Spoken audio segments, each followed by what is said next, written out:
Hello guys, welcome back to our channel. ഇന്ന് ഞങ്ങൾക്കൊരു വിശേഷം പറയാനുണ്ട്. നമ്മുടെ ചാനലിന്റെ പേര് മന്ന ദി സ്പൈസി കിച്ചൺ എന്നായിരുന്നല്ലോ. നമ്മൾ ആ പേരൊന്ന് ചെറുതായിട്ട് മാറ്റിയിട്ടുണ്ട്.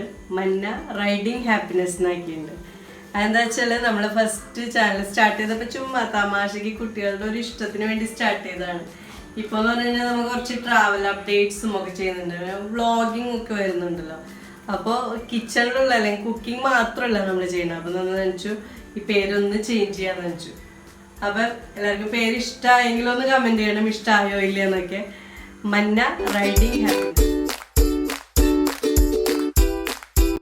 നമ്മളിന്ന് കുക്ക് ചെയ്യാൻ പോകുന്നത് പ്രോൺ ഫ്രിറ്റേഴ്സ്. പേര് കേട്ടാലൊന്നും പേടിക്കേണ്ട, ഒരു ചെറിയ സിമ്പിൾ ഡിഷാണ്. ചെമ്മീൻ വെച്ചിട്ടുള്ള ഒരു സിമ്പിൾ ആയിട്ടുള്ള സ്റ്റാർട്ടർ ആയിട്ടും പിന്നെ നമുക്ക് ഒരു സ്നാക്കായിട്ടും ഒക്കെ ഉപയോഗിക്കാവുന്ന ഒരു ഡിഷാണ്. അപ്പൊ എങ്ങനെയാണ് അതിന്റെ ഇൻഗ്രീഡിയൻസ് എന്താ, റെസിപ്പി എന്താന്നൊക്കെ നമുക്ക് നോക്കാം. ചെമ്മീൻ എടുക്കും.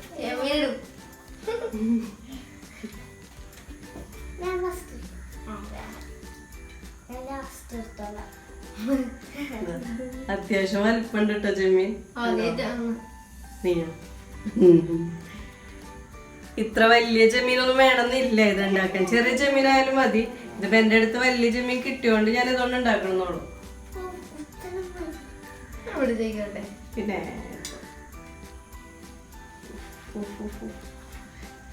ജീവനില്ലാത്ത എന്റെ അഹങ്കാരം ഉണ്ടത്.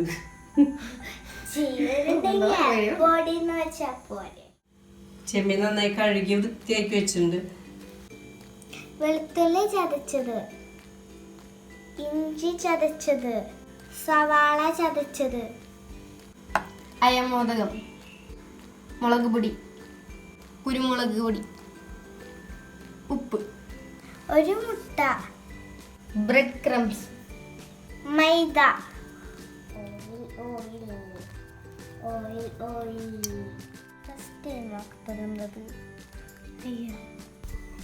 ചെമ്മീനിലേക്ക് 1/4 ടേബിൾ സ്പൂൺ മുളക് പൊടി ചേർത്ത് കൊടുക്കുക. ഇത് അത്യാവശ്യം നല്ല എരിയുള്ള മുളക് പൊടിയാണ്. കാശ്മീരി ചില്ലി പൗഡർ ആണെന്നുണ്ടെങ്കിൽ 1/2 ടേബിൾ സ്പൂൺ ഫുള്ളായിട്ട് എടുക്കുക കേട്ടോ. നമ്മളിതിനകത്തേക്ക് പച്ചമുളകൊന്നും ചേർക്കുന്നില്ലല്ലോ. മുളക് പൊടി കൂടാതെ 1 ടേബിൾ സ്പൂൺ ഫുള്ളായിട്ട് കുരുമുളക് പൊടിയും കൂടെ ചേർത്ത് കൊടുക്കുക. കുരുമുളക് പൊടിയുടെ ടേസ്റ്റ് ശരിക്കും ഈ ചെമ്മീനിലേക്ക് നന്നായിട്ട് പിടിക്കും കേട്ടോ. നമ്മളിപ്പോൾ മീൻ പൊരിക്കണേലേക്കൊക്കെ കുരുമുളക് പൊടി ചേർത്ത് കഴിഞ്ഞാൽ ഒരു പ്രത്യേക ടേസ്റ്റ് അല്ലേ. ഇനിയിപ്പോൾ ഇത്ര എരി വേണ്ടാന്നുണ്ടെന്നുണ്ടെങ്കിലോ അല്ലെങ്കിൽ ഇത് കൂടുതൽ എരി വേണമെന്നുണ്ടെങ്കിൽ കുരുമുളകിൻ്റെ അളവ് കൂട്ടുകയോ കുറയ്ക്കുകയൊക്കെ ചെയ്ത് കൊടുക്കുക കേട്ടോ. ഇനി ഇതിനകത്തേക്ക് ചേർത്ത് കൊടുക്കേണ്ടത് അയമോദകമാണ്. 2 നുള്ളു മതി. അതല്ലാന്നുണ്ടെങ്കിൽ അയമോദകത്തിൻ്റെ ടേസ്റ്റ് ഓവർ പവർ ചെയ്ത് നിൽക്കും. 2 നുള്ളു നമ്മൾ വിരൽ വെച്ചിട്ട് 2 നുള്ളു എടുത്തിട്ട് ചേർത്ത് കൊടുക്കുക. പിന്നെ ആവശ്യത്തിന് ഉപ്പും കൂടി ചേർത്ത് കൊടുക്കുക. ഇനിയിപ്പോൾ ഉപ്പിൻ്റെ അളവ് ഇച്ചിരി കൂടിയെന്നൊന്നും വെച്ചിട്ട് ബേജാറാവേണ്ട കാര്യമൊന്നുമില്ല. കുറച്ച് ലൈം ജ്യൂസ് പിഴിഞ്ഞൊഴിച്ചാൽ മതി. അപ്പോൾ അതങ്ങ് ബാലൻസ് ആയിക്കോളും. ഇനി നമുക്ക് ഇതിനകത്തേക്ക് ചേർക്കേണ്ടത് വെളുത്തുള്ളി ചതച്ചത്. 2 അല്ലി വെളുത്തുള്ളി എടുത്തിട്ടുള്ളൂ കേട്ടോ ഞാൻ. പിന്നെ കുറച്ച് ഇഞ്ചി ചതച്ചത്, ഒരു 1/4 ഇഞ്ച് വലുപ്പത്തിലുള്ള ഇഞ്ചി ചതച്ചതും, പിന്നെ ഇച്ചിരി സവാള ചതച്ചതും. ഇതിപ്പോൾ നന്നായി പേസ്റ്റായിട്ട് അരച്ചാലും കുഴപ്പമില്ല. പിന്നെ അതല്ല നമുക്കിനിയിപ്പോൾ ഒനിയൻ പൗഡറും ഗാർലിക് പൗഡറൊക്കെ ഉണ്ടെങ്കിൽ അത് ചേർത്താലും കുഴപ്പമില്ല. ഒരു 1/4 ടീസ്പൂൺ വെച്ചിട്ട് ഇത് 3 ചേർത്താൽ മതി. ജിഞ്ചർ പൗഡറും ഒക്കെ ചേർത്താൽ മതി കേട്ടോ. നമുക്കിതെല്ലാം കൂടിയിട്ട് കൈകൊണ്ട് തന്നെ നന്നായിട്ട് മിക്സ് ചെയ്ത് കൊടുക്കാം. ഇതിനകത്തേക്ക് ഇച്ചിരി പുളിരസം കൂടി താല്പര്യമുള്ള ആളുകളാണെന്നുണ്ടെങ്കിൽ ഒരു 1/2 ടേബിൾ സ്പൂൺ വിനാഗിരിയോ അല്ലെങ്കിൽ ചെറുനാരങ്ങ നീരും കൂടി ഈ സമയത്ത് ചേർത്ത് കൊടുക്കുക കേട്ടോ. ഈ മാരിനേറ്റ് ചെയ്ത ചെമ്മീൻ ഏറ്റവും ചുരുങ്ങിയത് ഒരു 15 മിനിറ്റെങ്കിലും ഫ്രിഡ്ജിൻ്റെ താഴത്തെ തട്ടിൽ റെസ്റ്റ് ചെയ്യാൻ വേണ്ടി വെക്കണം. എന്നാലും ആ മാംസത്തിലേക്ക് ശരിക്കും മസാലയൊക്കെ പിടിച്ച് നന്നായിട്ട് നല്ല ഫ്ലേവർ ഉണ്ടാവുള്ളൂ. ഈ സെയിം റെസിപ്പി തന്നെ വെച്ചിട്ട് നമുക്ക് ദശക്കെട്ടുള്ള ഏതെങ്കിലും മീനൊക്കെ ചെയ്ത് നോക്കാം കേട്ടോ. ഈ നെയ് മീൻ അല്ലെങ്കിൽ കേര അങ്ങനത്തെ മീനൊക്കെ ഇല്ല, അതിനകത്തും ഈ സെയിം റെസിപ്പി തന്നെ ചെയ്ത് നോക്കാം. നല്ല ടേസ്റ്റി തന്നെയാണ് കേട്ടോ അതും. ഞാൻ ഈ ചെമ്മീൻ 1/2 മണിക്കൂർ റെസ്റ്റ് ചെയ്യാൻ വെക്കുന്നുണ്ട്. ഇത് 6 പീസ് ബ്രെഡ് പൊടിച്ച് വെച്ചേക്കണതാണ്. വല്ലാതെ ഫൈനായിട്ട് പൊടിച്ചിട്ടൊന്നുമില്ല, സാധാരണ ബ്രെഡ് ക്രംസ് തന്നെ.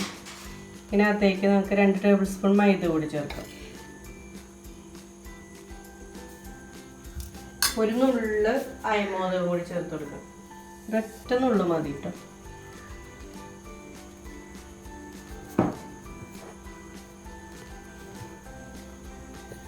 അയമോദകവും മൈദയും ഈ ബ്രെഡ് ക്രംസും കൂടി നന്നായിട്ട് മിക്സ് ചെയ്ത് കൊടുക്കാം.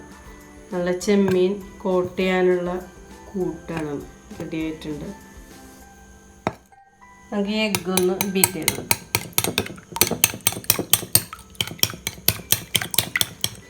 എഗ്ഗിൻ്റെ വൈറ്റ് മാത്രം വെച്ചിട്ട് വേണമെങ്കിൽ കോട്ട് ചെയ്യാം കേട്ടോ. ചിലർക്ക് ഈ ഓക്കിൻ്റെ ടേസ്റ്റ് അത്ര ഇഷ്ടമായിരിക്കില്ലല്ലോ.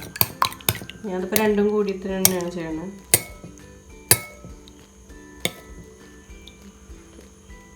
നമുക്ക് ചെമ്മീൻ എടുത്തിട്ട് ഇതിനകത്തേക്ക് ഒരു ടൂത്ത് പിക്കോ, ഇതിപ്പോൾ ഞാൻ ഒരു ഇറുക്കിലാണ് എടുത്തിട്ടുള്ളത്. ഇതെങ്ങനെ അങ്ങനെ ഒന്ന് കുത്തി നിറച്ച് കൊടുക്കുക. എന്തിനാ വെച്ചാൽ ഇതെല്ലാന്നുണ്ടെങ്കിൽ നമ്മളിത് ഫ്രൈ ചെയ്യുമ്പോൾ ആകെ ചുരുണ്ട് എല്ലാവർക്കും അറിയാമല്ലോ. അതുപോലെ അതാവാണ്ടിരിക്കാൻ വേണ്ടിയിട്ടാണ്. കണ്ട ഇങ്ങനെ ആക്കി വെച്ച് കൊടുക്കുക.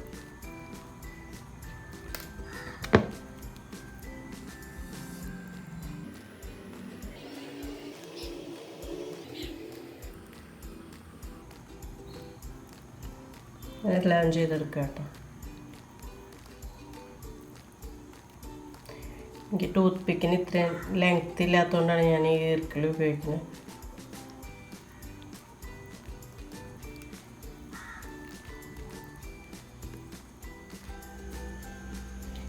നമുക്ക് ഇന്ന് ഓരോ ചെമ്മീൻ എടുത്തിട്ട് അതിന് തന്നെ എഗ്ഗിൽ നന്നായിട്ട് കോട്ട് ചെയ്തെടുക്കാം.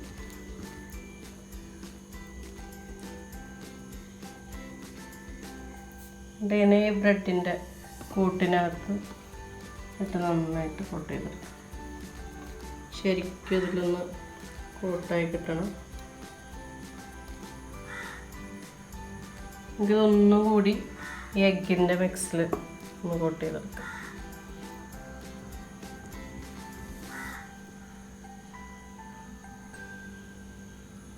വീണ്ടും ഈ ബ്രെഡ് ക്രംസിലോട്ട് മിക്സ് ചെയ്ത്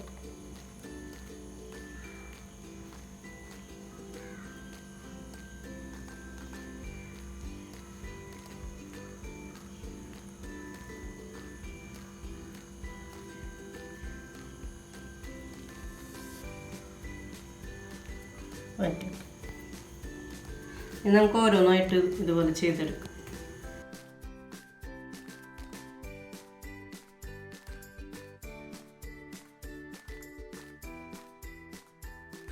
നമ്മളെല്ലാ ചെമ്മീനെയും കോട്ട് ചെയ്തെടുത്തിട്ടുണ്ട്.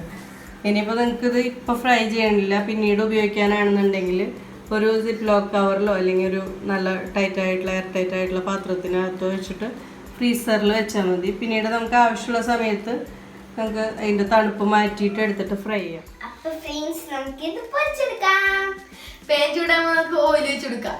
വെളിച്ചെണ്ണ ഉപയോഗിക്കരുത് കേട്ടോ. സൺഫ്ലവർ ഓയിലോ വെജിറ്റബിൾ ഓയിലോ ഏതെങ്കിലും സ്മെല്ലില്ലാത്ത ഓയിലോ ഉപയോഗിച്ച് നമുക്ക് ഫ്രൈ ചെയ്യാം. നമുക്ക് ഈ പാൻ ചൂടാക്കാം. പാൻ ഒന്ന് ചൂടാവട്ടെ. ഓയിൽ ഒഴിച്ചിട്ട് നമുക്കിത് ഫ്രൈ ചെയ്തെടുക്കാം.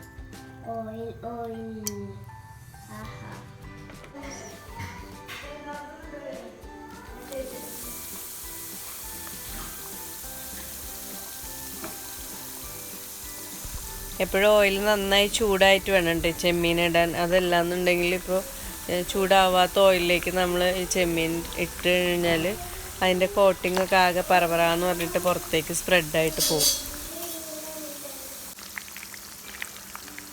ഇതെപ്പോഴും സിമ്മിലിട്ടിട്ട് വേണം കേട്ടോ കുക്ക് ചെയ്തെടുക്കാൻ. നല്ല തീയിലിട്ട് കഴിഞ്ഞാൽ ഉള്ളിൽ നമ്മൾ ചെമ്മീൻ പച്ചയല്ലേ, കുക്കാവാത്തല്ലേ, അപ്പോൾ അത് വെന്ത് കിട്ടില്ല. എപ്പോഴും ചെറിയ തീയിലിട്ടിട്ട് വേവിച്ചെടുക്കുക. അപ്പോൾ ഉള്ളും അത്യാവശ്യം കുക്കാവും, പുറമേ ക്രിസ്പി ആയിട്ടും ബ്രൗൺ കളറൊക്കെ ആയിട്ട് കിട്ടും. അല്ലാന്നുണ്ടെങ്കിൽ പുറമേ ബ്രൗൺ കളറായിരിക്കും, പക്ഷെ ഉള്ളു വെന്തുണ്ടാവില്ല.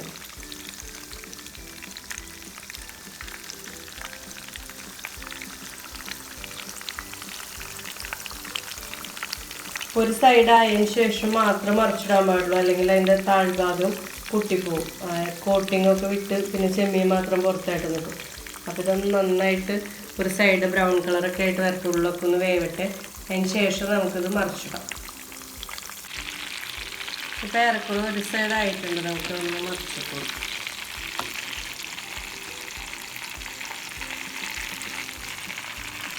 നല്ല സൈസായിട്ടുണ്ട് നമ്മൾ ഇട്ടേനേക്കാളും കുറച്ചും കൂടി. പിന്നെ ഇങ്ങനെ പതപോലെ കണ്ടോ, ഇത് എഗ്ഗ് നമ്മൾ ചേർത്തിട്ടുള്ളതുകൊണ്ട് വരുന്നതാണ്. കട്ട്ലറ്റൊക്കെ ഫ്രൈ ചെയ്ത് ലാസ്റ്റൊക്കെ ആകുമ്പോൾ വരില്ല, പക്ഷെ ഇതിൽ ആദ്യം തന്നെ ഇങ്ങനെ വരും. എന്ന് വെച്ചതിനകത്ത് ഡബിൾ കോട്ട് ചെയ്തിട്ടുണ്ടല്ലോ നമ്മൾ.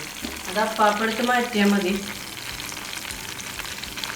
ഇനിയിപ്പോൾ അപ്പുറത്തെ സൈഡ് കൂടി ഒന്ന് നന്നായിട്ട് കുക്കായി മൊരിഞ്ഞ് വരട്ടെ. നന്നായി ഫ്രൈ ആയി വന്നിട്ട് നമുക്കിത് കോരിയെടുക്കാം.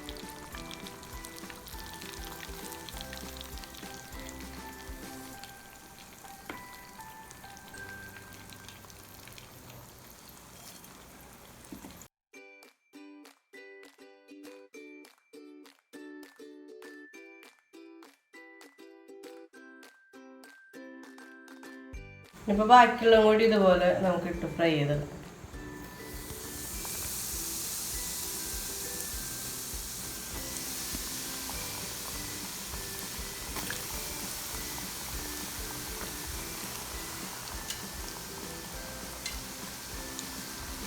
ഒന്നും കൂടി ഇടാനുള്ള ഗ്യാപ്പുണ്ട്. ഒന്നും കൂടി ഇടാം നമുക്ക്.